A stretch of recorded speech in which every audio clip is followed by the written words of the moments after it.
Ready. Welcome back. Good to see you. Good to see you. You know what today is?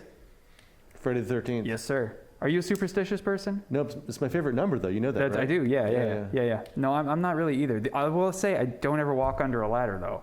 I think it's more of a safety thing than a superstition thing. That's just dumb. Stupid. Yeah, okay. No. So with that, launching into the art of good government communications. Welcome. It's good to see you. You Hope too. you have good weekend plans. Another busy week in the village. I wanted to tell everyone about Destination Stewardship Subcommittee that we have with Visit Carmel. And it's we actually budgeted money, $50,000 this year, to develop a communications plan and collateral and messaging. And we're working on that plan now. We had a meeting a couple days ago. It's focused on safeguarding our natural and cultural assets, looking the quality of life in the village, enhancing the visitor experience by having them better understand our values. So Amy Herzog is spearheading that. It's a great group. Again, some members of the Visit Carmel board, including myself, and we're looking forward to collaborating with other organizations in the village that share those values. Great. So more on that, you'll see it in the future. So, but it's really, I think we've got some great direction. Also, I wanted to thank congratulate Hofstas House. 75th anniversary. Wow. Councilmember Tice did a great job yesterday thanking her staff and the community for 75 years of support of the Pink Hotel. Really nice little reception that they had yesterday evening, and she had her artists in residence there, and it was a poetry reading and live music by one of her stewards, and it was just really nice. Congratulations, Tice family. Yeah, I was sad to miss that. We were at the Forest and Beach Commission last night taking care of city business, but yeah, big time congratulations. That's wonderful. Yeah, it's 3/4 of a century. It's pretty amazing. Also, Brandon, as you know, we've got a budget workshop on Tuesday, the 17th at 4 p.m. right here. It'll be a hybrid meeting. It's our opportunity to give the council a little bit more of an in-depth presentation on the proposed 2022-23 budget. It's also Rocket's birthday, so hopefully we'll be here for hours and hours. Happy She birthday, turns Rocket. 12. Wow. And but this is the community's opportunity. We've gotten a lot of questions already, wonderful questions about the budget. We're in the process of answering those.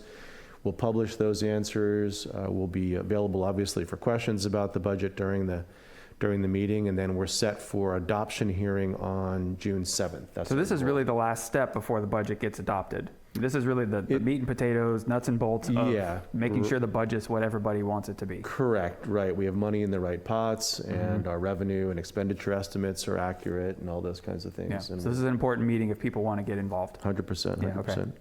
And then lastly, Mr. Swanson, I do have good news that we're going to swear in our new police chief. His name is Alan Ward. Oh, okay. He comes to us from Merced, where he was a captain, which is the second highest ranking position in the Merced Police Department.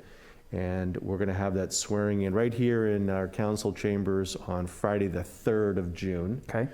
And time to be announced. His son is a professional baseball player in the AAA leagues in the Valley, and we want to make sure that his son can be here as well as his spouse. So congratulations, Mr. Ward. We're looking forward to having you on our team. Yeah, I think he's going to be a great fit. I did get a chance to meet him, and he's got a wonderful personality and really going to fit in and take well to the village, I think. Yeah, that said, I'm working very hard to keep Chief Euler working on some special projects, and Chief's just been a godsend. So thank you, Chief. Yeah, that guy's been a beast. He's just been incredible. In a good way. He's really hit the ground and just done so much in his short time here. He hasn't just been warming a chair. So not at all. Yeah, definitely thanks to him as well. Right on. That's what I got, buddy. All right, so I'll do a quick recap. We had Planning Commission this week. It was really great, as always. A couple of highlights. The Planning Commission did find that the CIP, which is part of the budget, which will ultimately be adopted in July, they found that the CIP is fully consistent with the general plan or zoning code. That's something they have to do on an annual basis. It's actually part of state law, so that's great. That means all the CIP projects are good to go. Yep, so the council adopted the CIP last week. And of course, this is an anomaly because we did recommend, the council did embrace delving into our fund balance to the tune of about $2 million because we've not done a lot of capital work during the last 2 fiscal years. because of the pandemic. So anyway. Yeah, so cut you it's off. great. Yeah, it's really great. The village is going to get a little bit of a polish from this CIP. That's wonderful. The other highlights from the meeting, the Climate Action Plan and Adaptation Plan, a wonderful presentation by Agnes that represents a lot of work by her and Evan, who are working with the Climate Action Committee. She also presented at the Forest and Beach Commission yesterday. If you get a chance to watch it, it's long. It's about 25, 30 minutes, but it's really important. These documents really set the stage for what's going to need to happen over the next so many years to keep us on track. So great job to Agnes and Evan on that. Yeah, definitely. Hats off to the staff who stewarded that ad hoc subcommittee, Councilmember Tice and Councilmember Barron, great work. And then obviously a good group of community members as well that took part in that and did a lot of the heavy lifting.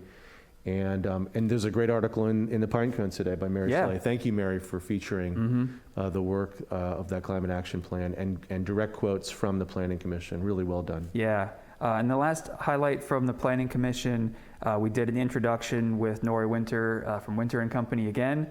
I got some wonderful feedback from the Planning Commission, and the feedback made us feel, the staff, Nori and his team and our steering committee, made us feel like we're on the right track for the last month and a half. Some of the things we heard from Planning Commission are things that we have on our list as well, and as well from the public. We heard from the public both before the meeting in emails and in person. So we're doing really good. I think we're on track there. So it was a nice meeting, well received at the Planning Commission. So well done, everybody. And the last little update, just to make everyone aware in case you're looking for something fun and different to do this weekend. Today is the start of the 27th Carmel Art Festival. Runs today through Sunday. And it's going to be in Devendorf Park. The weather's looking great for the next 3 days, so go check it out. The wind stopped. The wine festival was a little windy last weekend, which may have impacted, even though it was a sold out event, may have impacted some attendance, things blown over, but it looks a little bit calmer. And again, we're kind of community partners in this because it is in a public space, so we can celebrate it and feature it. Yep. And we're also tracking COVID numbers, of course. I think we're 10 per 100,000 now. We're around there, yeah. So we're watching this new variant, and for now, again, we're standing pat with our current policies in public buildings, but we're actively tracking that for the health and safety, obviously, of our residents as well as our staff. More importantly, our staff, I guess. Indeed. All right. That's all I have. All right. Take good care. Take good care.